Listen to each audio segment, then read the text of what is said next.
ನಮಸ್ಕಾರ. ಇದು ಸುದ್ದಿ ವಿಶ್ಲೇಷಣೆ. ನಾನು ಶಶಿಧರ್ ಭಟ್. ಇದು ನನ್ನ ಡಿಜಿಟಲ್ ವಾಹಿನಿ ಸುದ್ದಿ ಟಿವಿ. ರಾಜಕಾರಣಕ್ಕೆ ವಿವಿಧ ರೀತಿಯ ರಂಗು ಬಂದಿದೆ. ಒಂದ್ ಕಡೆ ಕಾಂಗ್ರೆಸ್ ಪಕ್ಷ ಉತ್ತರಾಧಿಕಾರಿಯ ಬಗ್ಗೆ ಚರ್ಚೆ ನಡೆಸ್ತಾ ಇದೆ.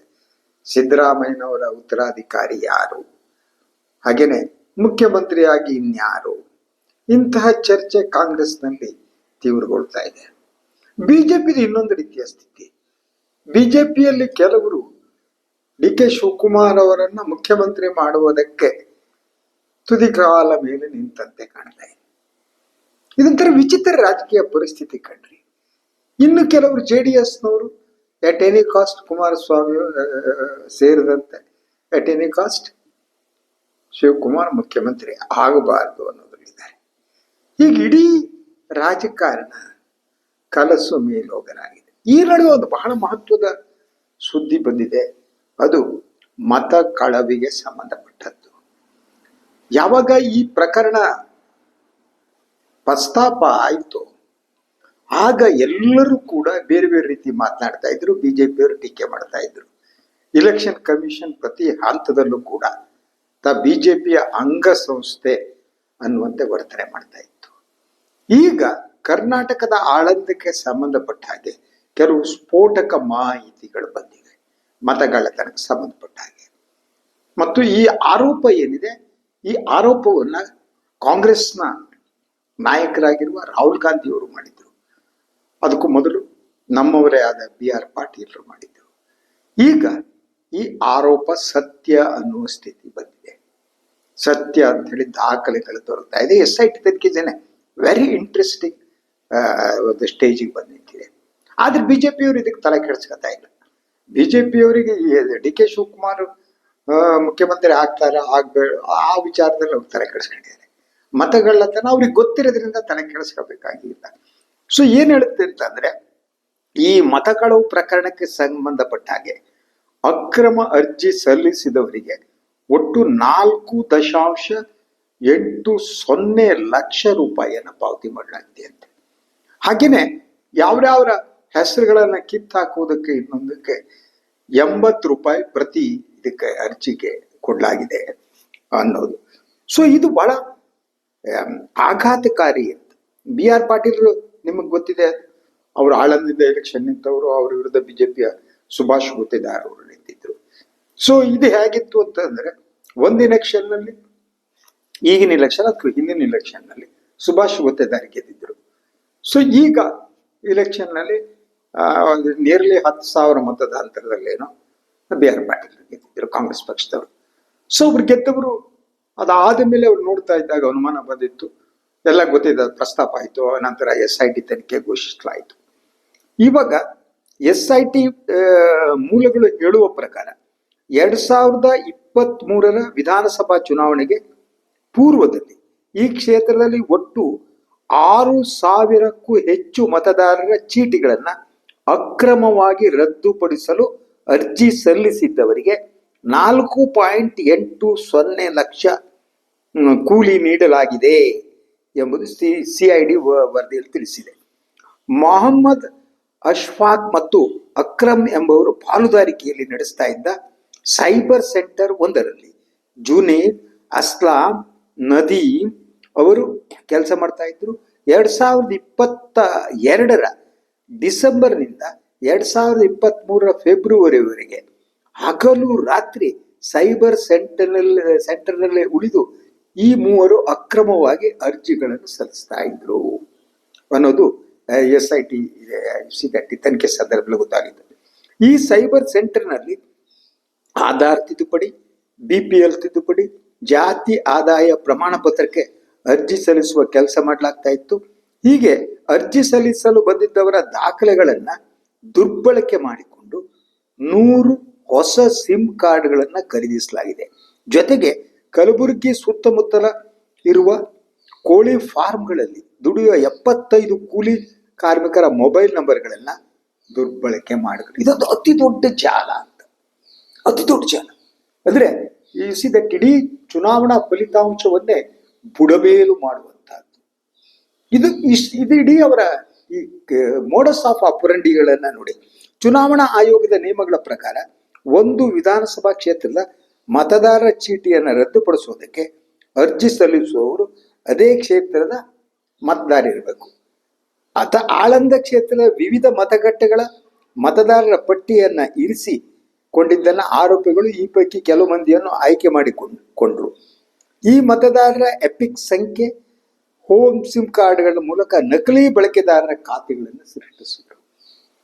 ಇದು ಸಾಮಾನ್ಯ. ಇದ್ರ ಹಿಂದೆ ಯಾವ್ದೋ ದೊಡ್ಡ ತಲೆಗಳಿರ್ಬೇಕು. ಇದು ಯಾರೋ ಸೈಬರ್ ಸೆಂಟ್ರೇಟೆಡ್ 4 ಜನರಿಗೆ ಇದು ಆಗುತ್ತೆ ಅಂತ ಹೇಳಕ್ಕಾಗಲ್ಲ. ಇದ್ರ ಹಿಂದೆ ಒಂದು ದೊಡ್ಡ ಚಾಲ ಇದೆ. ಯಾರ್ಯಾರೋ ಇದ್ದಾರೆ ಅಂತ. ಈ ಖಾತೆಗಳನ್ನ ಬಳಸಿಕೊಂಡು ಮತದಾರರ ಚೀಟಿಗಳನ್ನ ರದ್ದುಪಡಿಸೋದಕ್ಕೆ ಫಾರಂ 7 ಅನ್ನು ಸಲ್ಲಿಸಿದ್ದಾರೆ. ಗೊತ್ತಲ್ವಾ ಫಾರಂ 7? ಮತದಾರರ ಇದೇನಿದೆ ಅದನ್ನ ಕ್ಯಾನ್ಸಲ್ ಮಾಡೋದಕ್ಕೆ ನಂದಕ್ಕೆ ಅರ್ಜಿ ಸಲ್ಲಿಸೋದು ಫಾರಂ 7. ಆ ಫಾರಂ 7 ಮೂಲಕ ಅಲ್ಲಿ ನೋಡಿ ಯಾರ್ಯಾರು ಬರ್ತಾರೆ ಅವ್ರ ಕಾರ್ಡ್ಗಳನ್ನ ತಗೊಳ್ಳೋದು, ಅದು ಇಡೀ ಅದನ್ನ ನೋಡಿ ಅದರ ನಂತರ ಅವರ ದಟ್ ಮತದಾರ ಪಟ್ಟಿಯಲ್ಲಿ ಅವರ ಹೆಸರು ಎತ್ತು ಹಾಕೋದಕ್ಕೆ ಅರ್ಜಿ ಸಲ್ಲಿಸೋದು. ಈ ಅರ್ಜಿಗಳನ್ನ ಸಲ್ಲಿಸುವ ವೇಳೆ ಅರ್ಜಿದಾರರ ಪರಿಚಯಸ್ಥರ ಮೊಬೈಲ್ ಸಂಖ್ಯೆ ನಮೂದಿಸುವುದು ಕಡ್ಡಾಯ. ಆ ಜಾಗದಲ್ಲಿ ಕೋಳಿ ಫಾರ್ಮ್ ಕೂಲಿ ಕಾರ್ಮಿಕರ ನಂಬರ್ಗಳನ್ನು ಹಾಕಿದ್ದಾರೆ. ಹೀಗೆ ಎಪಿಕ್ ಸಂಖ್ಯೆ, ಹೊಸ ಸಿಮ್ ಕಾರ್ಡ್ಗಳ ನಂಬರ್ ಮತ್ತು ಕೋಳಿ ಫಾರ್ಮ್ ಕೂಲಿ ಕಾರ್ಮಿಕರ ಮೊಬೈಲ್ ನಂಬರ್ಗಳನ್ನು ಸಂಯೋಜಿಸಿ 1000ಕ್ಕೂ ಹೆಚ್ಚು ಬಳಕೆದಾರರ ಖಾತೆಗಳನ್ನು ಸೃಷ್ಟಿಸಿದ್ದಾರೆ. ಆಘಾತ ಆಗಲ್ವ ಇದು ನೋಡಿದ್ರೆ? ಈ ವರದಿ ನೋಡ್ತಾ ಹೋಗಿ. 2023 ಫೆಬ್ರವರಿಯಲ್ಲಿ ಸ್ಥಳೀಯ ಪೊಲೀಸ್ ಠಾಣೆಯಲ್ಲಿ FIR ದಾಖಲಾದ ನಂತರ ಪೊಲೀಸರು ಮೊಹಮ್ಮದ್ ಅಶ್ಫಾಕ್ ಅವರನ್ನ ಕರೆಸಿ ವಿಚಾರಣೆ ನಡೆಸಿದ್ರು. ಕೆಲವೇ ದಿನಗಳಲ್ಲಿ ಆತ ದುಬೈಗೆ ಪರಾರಿಯಾಗಿದ್ದಾನೆ. ಅನಂತರದೇ ಸೈಬರ್ ಸೆಂಟರ್ ಬಾಗ್ಲಾಕಲಾಗಿತ್ತು. ಅವನಿಗೆ ಪೊಲೀಸ್ ಎಂಕ್ವೈರಿ ಮಾಡಿದ ಕಾರಣ ಗೊತ್ತಾಗಿತ್ತು, ಓ ಇದು ತನ್ನ ಬುಡಕ್ಕೆ ಬರುತ್ತೆ ಅಂತ ಹೇಳಿ ಆತ ದುಬೈಗೆ ಪರಾರಿ ಆದಂತೆ. ಸೊ ಎಲ್ಲಿ ಎಷ್ಟು ಅಂದ್ರೆ ಈ ಮಾಹಿತಿ ಪ್ರಕಾರ ಸುಮಾರು 12,000ಕ್ಕೂ ಹೆಚ್ಚು ಚೀಟಿಗಳನ್ನ ರದ್ದುಪಡಿಸೋದಕ್ಕೆ ಯತ್ನ ನಡೆಸಲಾಯಿತು ಅಂತ ಈ ವರದಿ ತಿಳಿಸುತ್ತೆ. ಆರೋಪಿಗಳು ತಾವು ಸೃಷ್ಟಿಸಿದ್ದ ಬಳಕೆದಾರರ ನಕಲಿ ಖಾತೆಗಳ ಮೂಲಕ ಅಕ್ರಮವಾಗಿ 12,000ಕ್ಕೂ ಹೆಚ್ಚು ಮತದಾರರ ಚೀಟಿಗಳನ್ನ ರದ್ದುಪಡಿಸಲು ಅರ್ಜಿ ಸಲ್ಲಿಸಲು ಯತ್ನಿಸಿರುವುದು ತನಿಖೆಯಲ್ಲಿ ಪತ್ತೆಯಾಗಿದೆ ಅಂತ ವರದಿ ಹೇಳುತ್ತೆ. ಆದರೆ ಒಂದು ಬಳಕೆದಾರರ ಖಾತೆ ಮೂಲಕ ಗರಿಷ್ಠ 6 ಅರ್ಜಿಗಳನ್ನ ಮಾತ್ರ ಸಲ್ಲಿಸಬಹುದಾಗಿದೆ. ಹೀಗಾಗಿ ಸುಮಾರು 6,000 ಅರ್ಜಿಗಳನ್ನ ಸಲ್ಲಿಕೆ ವೇಳೆಯೇ ತಿರಸ್ಕೃತವಾಗಿವೆ. 6,016 ಅರ್ಜಿಗಳು ಮಾತ್ರ ಸಲ್ಲಿಕೆಯಾಗಿವೆ ಅಂತ SIT ಮೂಲಗಳು ತಿಳಿಸಿವೆ ಅಂತ. ಸೊ ಇದ್ರ ನಡುವೆ ಈಗ ಬಹಳ ಸೀರಿಯಸ್ ಆಗಿ ತೆಗೆದುಕೊಂಡಂತ SIT 6 ಜನರ ಬಂಧನಕ್ಕೂ ಕೂಡ ಈಗ ತಯಾರಿ ನಡೆಸ್ತಾ ಇದೆ. ಏನು ಅಂದ್ರೆ 30 ವ್ಯಕ್ತಿಗಳ ವಿಚಾರಣೆ ನಡೆಸಿ SIT ನಡೆಸಿದೆ. 6 ಮಂದಿ ಬಂಧನವನ್ನ ಮಾಡಲಾಗುತ್ತೆ ಅಂತ ಈ ವರದಿ ಹೇಳುತ್ತೆ. ಅಕ್ರಮವಾಗಿ ಅರ್ಜಿ ಸಲ್ಲಿಸಿದವರಿಗೆ ದೊಡ್ಡ ಮೊತ್ತದ ಹಣ ನೀಡಿದ್ದ ಸೈಬರ್ ಸೆಂಟರ್ ಮಾಲೀಕ ಅಶ್ಫಾಕ್ ನೋಡಿ, ಇವರಿಗೆ ಯಾರು ಅಕ್ರಮ ಅರ್ಜಿ ಸಲ್ಲಿದಾರೋ ಅದು ದೊಡ್ಡ ಪ್ರಮಾಣದ ಹಣ ನೀಡಿದಂತೆ. ಆದ್ರೆ ಎಷ್ಟು ಏನು ಅಂತ ಇವ್ರು ಹೇಳ್ತಾ ಇಲ್ಲ.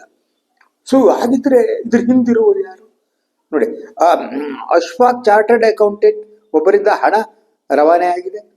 CAಗೆ ಬಾರ್ ಉದ್ಯೋಗಿಯಿಂದ ಹಣ ರವಾನೆ ಆಗಿದೆ. ಕಲಬುರಗಿಯ 2 CAಗಳ ಮನೆ, ಸುಭಾಷ್ ಗುತ್ತೇದಾರ್ ಅವರ ಬಾರ್ ಅಂಡ್ ರೆಸ್ಟೋರೆಂಟ್ ನಲ್ಲಿ ಶೋಧ ನಡೆಸಿತ್ತು SIT.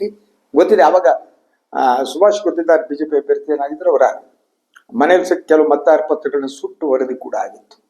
It shows. ಹಾಗಿದ್ರೆ ಈಗೇನು ಗೊತ್ತಾ ನಿಮ್ಗೆ, ಇಂಥ ಪ್ರಕರಣ ಕೇವಲ ಆಳಂದದಲ್ಲಿ ಮಾತ್ರ ನಡೆದಿದೆಯಾ ಅಥವಾ ಬೇರೆ ಕಡೆ ನಡೆದಿದೆಯಾ? ಇದ್ರ ಹಿಂದಿರುವವರು ಯಾರು? ಇದು responsibility, moral responsibility BJP should take ಅಲ್ವಾ? ಅದೇ ರೀತಿ ಚುನಾವಣಾ ಆಯೋಗ ಇವತ್ತು ಅವರು ಮುಖ್ಯ ಆಯುಕ್ತರವರ ಮಾತನಾಡೋದು ನೋಡಿದ್ರೆ ಸಾಕು, ಏನೇನೋ ಮಾತಾಡ್ತಾ ಇದ್ರು. ದಾಖಲೆಗಳು ಕೊಡಿ, ಇನ್ನೊಂದು ಕೊಡಿ. ರಾಹುಲ್ ಗಾಂಧಿ ಪ್ರಸ್ತಾಪ ಮಾಡಿದಾಗ ಅವ್ರ ಮೇಲೆ ಎಲ್ಲ ರೀತಿಯ ಅಟ್ಯಾಕ್ಗಳನ್ನು ಯಾವುದೋ ರಾಜಕೀಯ ಪಕ್ಷದ ಕಾರ್ಯಕರ್ತರಂತೆ ಚುನಾವಣಾ ಆಯುಕ್ತರು ಮಾತನಾಡೋಕೆ ಪ್ರಾರಂಭ ಮಾಡಿದ್ರು. ಅವ್ರ ಹೇಳಿಕೆಗಳು ಹಾಗೆ ಇತ್ತು. ಚುನಾವಣಾ ಆಯೋಗದ ಯಾರೋ ಕಾರ್ಯಕರ್ತ ಭಾಷಣ ಹೊಡಿತಾ ಇದ್ರು. ಸೊ ಒಂದು ಚುನಾವಣಾ ಆಯೋಗದಂತ ಒಂದು ಸಂಸ್ಥೆ ಇದೆಯಲ್ಲ, ಇಂಡಿಪೆಂಡೆಂಟ್ ಆದ ಸಾಂವಿಧಾನಿಕವಾದ ಸಂಸ್ಥೆ, ಅದು ಎಷ್ಟು ನಾಶ ಆಗಿದೆ ನೋಡಿ. ಇವತ್ತು ಹಾರಿಬಲ್ ಸಿಚುವೇಶನ್ ನಿರ್ಮಾಣ ಆಗಿದೆ.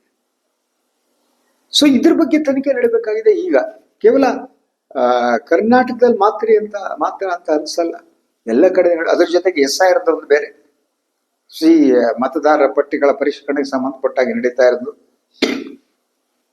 ಬಿಹಾರದಲ್ಲೂ ಸಾರಿ ಸೊ ಬಿಹಾರದಲ್ಲೂ ಕೂಡ ಅದ್ರ ಬಗ್ಗೆ SIR ಬಗ್ಗೆ ನಡೆದಂತಹ ವಿದ್ಯಮಾನಗಳು ನಮ್ಗೆ ಗೊತ್ತಿದೆ. ಅದರಿಂದ ಈ ಇಂಡಿಯಾದ ಡೆಮೋಕ್ರಸಿ ಏನಿದೆ, ಆ ಡೆಮೋಕ್ರಸಿ ಇವತ್ತು ಪತನದ ಹಾದಿಯಲ್ಲಿದೆ ಅಂತ ಅನಿಸುತ್ತೆ. ಎಲ್ಲ ಜನತಾಂತ್ರಿಕ ಮೌಲ್ಯಗಳು ಹೋಗ್ತವೆ. ಇಲೆಕ್ಷನ್ ಪ್ರೊಸೆಸ್ ಇದೆ, ಚುನಾವಣಾ ಪ್ರಕ್ರಿಯೆಯನ್ನೇ ಸಂಶಯದಿಂದ ನೋಡುವಂತ ವಾತಾವರಣ ಸೃಷ್ಟಿಯಾಗಿದೆ. ಈ ಸಂದರ್ಭದಲ್ಲಿ ಈ ದೇಶದ ಜನತಂತ್ರವನ್ನ ಉಳಿಸುವವರು ಯಾರು? ಇದು ಬಹಳ ಮುಖ್ಯವಾದ ಪ್ರಶ್ನೆ ಅಂತ ನನಗೆ ಅನ್ಸುತ್ತೆ. ಇದನ್ನು ಪ್ರಶ್ನೆ ಮಾಡುವವರು ಯಾರು? ಯಾಕಂದ್ರೆ ಈ ದೇಶದಲ್ಲಿ ಪ್ರಶ್ನೆ ಮಾಡುವುದನ್ನ ಎಲ್ಲ ಹತ್ತಿಕ್ಕಲಾಗ್ತಾ ಇದೆ. ಏನಿದ್ರು ಈ ದೇಶದಲ್ಲಿ ಈಗ ಚಮಚಗಳಿಗೆ ಬೆಲೆ ಅಂತ, ಯಾರು ಚಮಚ ಆಗಿರ್ತಾರೆ ಅವ್ರಿಗೆ ಮಾತ್ರ ಬೆಲೆ, ಪ್ರಶ್ನಿಸುವವರಿಗೆ ಅಲ್ಲ. ಪ್ರಶ್ನಿಸುವವರ ಮೇಲೆ ಬೇರೆ ಬೇರೆ ರೀತಿಯಲ್ಲಿ ದಾಳಿ ನಡೆಸಲಾಗುತ್ತೆ. ಎಲ್ಲವನ್ನ ನೋಡ್ತಾ ತಲೆದೂಗುವಂತ ಸರ್ವಾಧಿಕಾರಿ ವ್ಯವಸ್ಥೆ ಈ ದೇಶದಲ್ಲಿ ಬರ್ತಿದೆ ಅಂತ ನೋವಾಗುತ್ತೆ ನಮಗೆ. ಆದ್ರಿಂದ ಈ ಒಂದು ಮತ ಕಳವಿನ ಪ್ರಕರಣ ಏನಿದೆ ಇದ್ರ ಬಗ್ಗೆ ಗಂಭೀರವಾದ ತನಿಖೆ ನಡೀಬೇಕು. ತಪ್ಪಿತಸ್ಥರಿಗೆ ಈಗ SIT ವರದಿ ಬಂದ ಮೇಲೆ ಇದನ್ನು ಚುನಾವಣಾ ಆಯೋಗಕ್ಕೆ ರಾಜ್ಯ ಸರ್ಕಾರ ಕಳಿಸುತ್ತೆ ಅನ್ಸುತ್ತೆ. ಆದರೆ ಕಳಿಸಿದ್ರೆ ಅಲ್ಲಿ ಏನಾಗುತ್ತೆ, ಇನ್ನಷ್ಟು ಪ್ರಶ್ನೆಗಳನ್ನ ಕೇಳಿ ಅದನ್ನ ಮುಚ್ಚಿ ಹಾಕುವ ಯತ್ನ ನಡೆಯಬಹುದು ಅನ್ನುವ ಸಂಶಯ ಕೂಡ ಇದೆ. Democracy is collapsing sir. ಜನತಂತ್ರ ಕುಸಿತಿದೆ sir. Please take it over. ಇದು ಇವತ್ತಿನ ಸುದ್ದಿ ವಿಶ್ಲೇಷಣೆ. ಇನ್ನೊಂದು ವಿಚಾರದಾಗ ಮತ್ತೆ ಬರ್ತೀನಿ. ನನ್ನ ಮಾಹಿತಿ ಲೈಕ್ ಮಾಡಿ, ಸಬ್ಸ್ಕ್ರೈಬ್ ಮಾಡಿ, ಬೆಲ್ ಐಕಾನ್ ಪ್ರೆಸ್ ಮಾಡೋಕೆ ಮರಿಬೇಡಿ. ಹಾಗೇನೆ ಸಾಧ್ಯ ಆದರೆ ಸಹಾಯ ಮಾಡಿ. ಸ್ವತಂತ್ರ ಪತ್ರಿಕೋದ್ಯಮ ಉಳಿಸಿ, ನನ್ನನ್ನು ಆಶೀರ್ವದಿಸಿ. ನಮಸ್ಕಾರ.